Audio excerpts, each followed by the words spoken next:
আওয়ামী লীগ যেখানেই দাঁড়াবে, যেখানেই কথা বলবে, সেখানেই যেন তাদেরকে বাধা দেওয়া হয় এবং তাদেরকে ওখান থেকে রোধ করা হয়, বন্ধ করে দেওয়া হয়। গলিতে গলিতে আওয়ামী লীগকে ধরে ধরে বের করে তাদেরকে দেখানো উচিত ছিল আঙ্গুল দিয়ে এরা স্বৈরাচার, এরা দোসর, এরা খুনি, এরা হত্যাকারী। করা হয় নাই, গুম খুন হত্যা, জুলাই হত্যা, শ্রমিক মজুর কাউকে বাদ দেওয়া হয় না, মাদ্রাসার ছাত্র। এখন ওই পরিস্থিতি থেকে আমরা কতটুকু পরিবর্তনের মধ্য দিয়ে আসছি, তাদের জন্য আমাদের যতটুকু করার বা ন্যায় বিচারের কোনো প্রতিফলন আমরা এখনও সামনে পাই নাই। সেই মানুষগুলোর ভিতরে ক্রোধ বা ক্ষোভ তো রয়েই গেছে না। আর আওয়ামী লীগ যা ছিল তাদের সাথে তাদেরকে তো পালিয়ে গেল। এরপরে তার আশেপাশে যেগুলো ছিল ভিতর থেকে অনেক গন্ডগোল করছে এবং তাদেরকে ইন্ধন দেওয়া হচ্ছে ইন্ডিয়া থেকে, বহির্বিশ্বের অনেক জায়গা থেকে।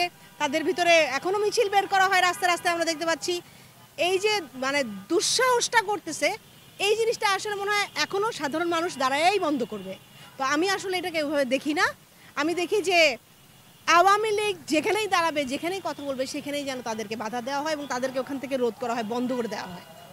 এটা কি অনেক বেশি? আমার দেশের এত হাজার মানুষ মরে গেল, ওইটার বয়ান ছাড়া আমরা কেন এই বয়ানে যাচ্ছি এখন?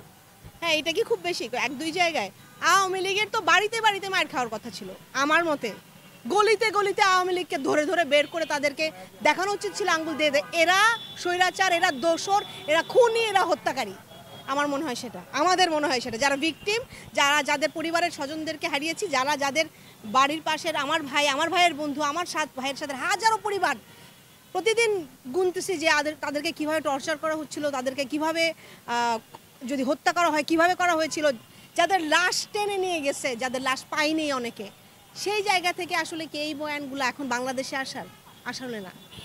বিচারের দাবি আমাদের সবার, ওই বিচারের দাবির ক্ষোভের প্রতিফলনটাই আমার মনে হয় সেটা।